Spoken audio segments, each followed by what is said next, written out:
Chemical sector માટે ખૂબ જ એક એક્શન ભર્યું જોવા મળ્યું છે અને ખાસ કરીને સિલેક્ટેડ કંપનીઓમાં સારું એક્શન જોવા મળ્યું છે. શરૂઆત આપણે યુપીએલ અને અતુલ લિમિટેડથી કરીશું. શા માટે વધુ ફોકસમાં છે તેનું મેઇન કારણ એ છે કે મેક્રો તેમની ખાસ કરીને એગ્રો કેમિકલ્સનું જે માર્કેટ શેર જે છે તે અહીંયા આપણને વધતું જોવા મળ્યું છે અને એગ્રો કેમિકલ્સમાં ધીરે ધીરે એક રિકવરી જોવા મળી છે, જેને કારણસર કરીને આ બંને જ કાઉન્ટર્સ ઘણા જ એક ફોકસમાં જોવા મળ્યા છે. એટલું જ નહીં, યુપીએલ અને અતુલ લિમિટેડમાં ખાસ કરીને તેમના જે 3 કેમિકલ જે કહી શકાય કે જે પ્રોડક્ટ જે છે તેના પ્રાઇસમાં 14 થી 20% અહીંયા વધારો થતો જોવા મળ્યો છે, જેમાં ખાસ કરીને પ્લાન્ટ્સ પર જે ફંગસ થાય છે તેને અટકાવવા માટે ત્રણેય કેમિકલ્સનો ઉપયોગ થાય છે, જે છે 2,4-D, ત્યારબાદ મેક્રોઝેપ અને મેટોકાનઝોબેલ. આ ત્રણેય જે કેમિકલ્સ છે તેના પ્રાઇસીસમાં જે 14 થી 20% જે વધારો થયો છે તેનો એક પોઝિટિવ ઇમ્પેક્ટ જે છે તે આ કાઉન્ટર પર જોવા મળ્યું છે. તે સાથે અતુલ લિમિટેડ વધુ ફોકસમાં એટલા માટે જોવા મળ્યું છે કારણ કે તેમનો પેરાક્રેસોલ જે છે તેમાં QOQ ધોરણે એક ઉછાળો જોવા મળ્યો છે, જે લગભગ આપણને તેની કિંમતમાં 7.5% આસપાસનો એક ઉછાળો જોવા મળ્યો છે અને તેનું એક્સપોર્ટ જે છે તે લગભગ આપણને 79% આપણને વધતું જોવા મળ્યું છે. તેનું પણ ઇમ્પેક્ટ જે છે તે અતુલ કાઉન્ટર પર આપણને જોવા મળ્યું છે. તે સાથે SRF અને નવીન ફ્લોરિન આ બંને કાઉન્ટર પર પણ આપણને એક ફોકસ જોવા મળ્યું, સારી એવી તેજી જોવા મળી, જેનું મુખ્ય કારણ એ છે કે તેના રેફ્રિજરન્ટ ગેસની કિંમતો છે તેમાં એક મજબૂતી જોવા મળી છે અને મજબૂતીની સાથે સાથે HFC 32ની માંગ જે છે અને તેની સપ્લાય જે છે તેમાં પણ એક બેલેન્સ શીટ અહીંયા આપણને જોવા મળી છે અને ખાસ કરીને એર કુલિંગની જે ડિમાન્ડ્સ વધી છે તેને કારણે કરીને અહીંયા આપણને HFC 32ની માંગ અહીંયા આપણને વધતી જોવા મળી છે. તે સાથે એટલું જ નહીં, તેના પ્રાઇઝીસમાં પણ આપણને એક વધારો જોવા મળ્યો છે. તો ક્યાં અને કેટલો વધારો થયો છે તેના પર પણ ખાસ ફોકસ રાખવાની જરૂરત છે. તો કે ચીનમાં લગભગ $640 પ્રતિ કિલો માર્ચમાં તેના પ્રાઇઝીસ વધ્યા છે, જ્યારે સ્થાનિક માર્કેટમાં 570થી આપણને $650 સુધીના પ્રાઇઝીસમાં વધારો થયો છે અને જ્યાં પ્રાઇઝીસ વધ્યા છે જેના કારણે કરીને કંપનીની ડિમાન્ડ્સ વધી છે અને તેમનું સેલ્સ પણ એ આપણને વધતું જોવા મળ્યું છે. પરંતુ બીજી તરફ દીપક નાઇટ્રાઇટ જેવું કાઉન્ટર છે જ્યાં આપણને એક સારું દબાણ જોવા મળ્યું છે. તેનું મેઇન કારણ શું છે? તેનું મેઇન કારણ એ છે કે તેમના ફ્રેટ રેટ્સમાં લગભગ 35 થી 40% અહીંયા ઘટાડો જે છે અહીંયા આપણને જોવા મળ્યો છે તેના પ્રોડક્ટમાં, જેનું મેઇન કારણ એ છે કે ચીનના ઇમ્પોર્ટ જે છે ઘટ્યા છે તેને કારણે કરીને આ પ્રોડક્ટમાં આપણને ઘટાડો જોવા મળ્યો છે. તેની સાથે એમોનિયા, ફેનોલ, TDI, IPAની કિંમત છે ત્યાં પણ એક દબાણ જોવા મળ્યું હતું અને ખાસ કરીને DSDA છે તે કેમિકલ્સના પ્રાઇઝમાં પણ સતત એક ઘટાડો જોવા મળ્યો છે. આ કારણસર અહીંયા આપણને ખાસ કરીને આપણે જોઈ રહ્યા છે કે આ કાઉન્ટર પર એક દબાણ જોવા મળ્યું છે. તે સાથે આરતી ઇન્ડસ્ટ્રી પણ અહીંયા આપણને દીપક નાઇટ્રાઇટની જેમ ઘટતું જોવા મળ્યું છે.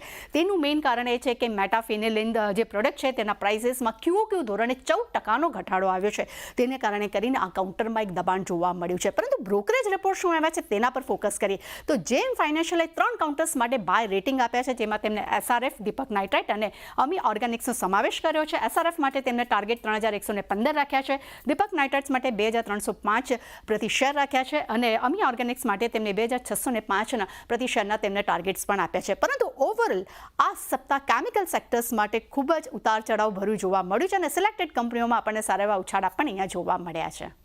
તો ખાસ કરીને આ સપ્તાહ દરમિયાન ઓવરઓલ ફોકસ કેમિકલ સેક્ટર પર રહેતો દેખાયો છે. આભાર તૃપ્તિ આપનો સમગ્ર માહિતી આપવા માટે. તો જે રીતે આપણે જોયું છે, ખાસ કરીને ઘણા બધા કાઉન્ટર છે જે આજે પોઝિટિવિટી બતાવી રહ્યા છે, જેમાં UPL જુઓ, સાથે જ એમાં SRF જુઓ 52 વીક હાઈના લેવલ્સ આપણને અહીંયા બનતા દેખાઈ રહ્યા છે. જગદીશજી, કઈ રીતે જોઈ રહ્યા છો કેમિકલ સ્પેસને? કારણ કે અહીંયા જે રીતે આપણે જોઈ રહ્યા છે એગ્રો કેમિકલ્સનું માર્કેટ વધી રહ્યું છે અને એગ્રો કેમિકલ્સમાં જે રીતે ધીરે ધીરે રિકવરી આવતી દેખાઈ રહી છે, ફરી એકવાર આ કાઉન્ટર જે છે કેમિકલ સેક્ટર આપણને એક્શનમાં આવતું દેખાઈ રહ્યું છે. અહીંયા કઈ રીતે નજર રાખી રહ્યા છો, ક્યાં ફોકસ કરવું? તૃપ્તિ, તમે જુઓ તો ઇન્ડિયાની જે કેમિકલ ઇન્ડસ્ટ્રી છે is a major player globally અને લગભગ the rank 6th in the production and 3rd in Asia.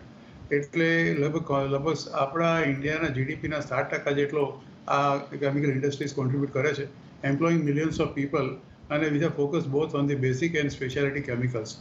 તમે આ જેટલા બી અત્યારે એમને નામ આપ્યા કંપનીઓના, આરતી ઇન્ડસ્ટ્રીઝ છે, એ સિવાય બીજા ઘણા છે, ગુજરાત ફ્લોરો કેમિકલ છે, SRF છે, પીડીલાઇટ ઇન્ડસ્ટ્રીઝ છે, વિનતી ઓર્ગેનિક છે, BASF ઇન્ડિયા છે. એટલે અતુલ, દીપક નાઇટ્રાઇટના તમે જે અત્યારે એ આપ્યા સિવાય બીજી લગભગ 15 જેટલી કંપનીઓ છે કે આ જે કેમિકલ ઇન્ડસ્ટ્રીઝને અત્યારે એ લોકો કોન્ટ્રીબ્યુટ કરે છે. તમે આખું ઇન્ડિયાનું જો કેમિકલ ઇન્ડસ્ટ્રીઝનું અને પેટ્રોકેમિકલ્સનું જો તમે એક થોડું ભવિષ્ય જુઓ તો મને એવું લાગે છે કે આખી આ કંપનીઓ જે છે બધી એ ઘણી they have lot of opportunities. Of course they require some policy support also. એટલે આ સ્પેશિયાલિટી કેમિકલ્સમાં કંપનીના અત્યારે they are all of them are expanding very heavily on this both export અને ડિમાન્ડ કરે એક્સપોર્ટ અને ડોમેસ્ટિક પ્રોડક્શન માટે. અને એમાં ખાસ કરીને તમે જે કંઈ પણ રેફરન્સીસ આપ્યા એ જોતાં મને એવું લાગે છે કે તમે જો ઇન્ડિયાની ટોપ લિસ્ટ કંપની જો તમે કરો તો મારી દૃષ્ટિએ તો સૌથી પહેલાં પીડીલાઇટ ઇન્ડસ્ટ્રીઝનો નંબર આવે.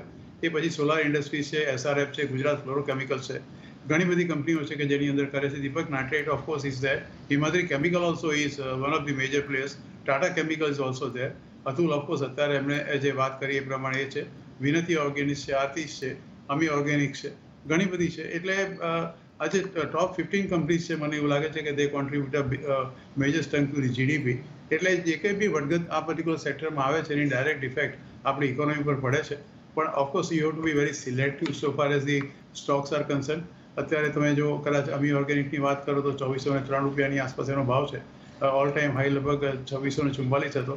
પણ ધીસ કંપનીમાં એક વર્ષ પહેલાં અમી ઓર્ગેનિકનો ભાવ આરથી લગભગ 1000 કે 1010ની આસપાસ હતો. અત્યારે એનો ભાવ 2420 રૂપિયા છે. એ આપણે સમજી શકીએ છીએ કે કેટલું ક્વોન્ટમ જમ્પ આ પર્ટિક્યુલર મળ્યું છે. તમે આપણે દીપક નાઇટ્રાઇટની વાત કરીએ તો it has already come down to this 52 week low. એકવાર એનો 3200ની આસપાસ ભાવ હતો. આજે એનો ભાવ આવીને લગભગ 2100ની આસપાસ આવી ગયો છે. 1800 રૂપિયા એનો 52 વીક લો છે. એટલે તમે કોઈ પણ ઇન્ડસ્ટ્રી સિલેક્ટ કરો તો you have to be very specific. SRFની આપણે વાત કરું તો SRFની is one of the best companies according to me. આજે જ એનો 52 વીક હાઈ પડી ચૂક્યો છે. એટલે આ કેમિકલ સેક્ટરમાં મારું એવું માનવું છે કે તમે જે સિલેક્ટ ઇન્ડસ્ટ્રીઝ કરો you have to go specific અને એની ટોટલ બેલેન્સ શીટ અને પરફોર્મન્સ જોઈને જવું વધારે સારું. માત્ર કોઈ નામ સારું છે અને કોઈ રિપોર્ટ આવે છે એનાથી માત્ર દોરાવા કરતાં આ મેં 14 કે 15 આપણે જે નામ ગણાવ્યા એમાંથી એનાલિસિસ કરીને તમે 3 કે 4 સારી કંપનીઓ કરો તો definitely the future will be very bright.